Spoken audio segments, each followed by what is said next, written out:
You ask Tiger to solve. This deals with linear equations with one unknown. The final result is n equals -2. Let's solve it step by step.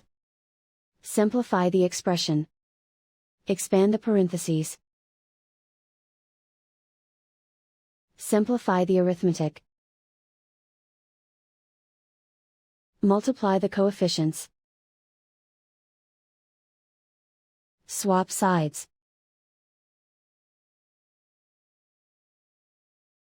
Group all constants on the right side of the equation. Add 15 to both sides. Group like terms. Simplify the arithmetic.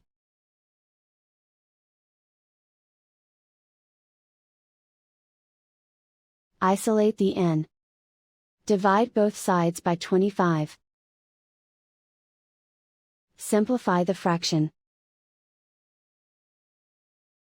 Find the greatest common factor of the numerator and denominator.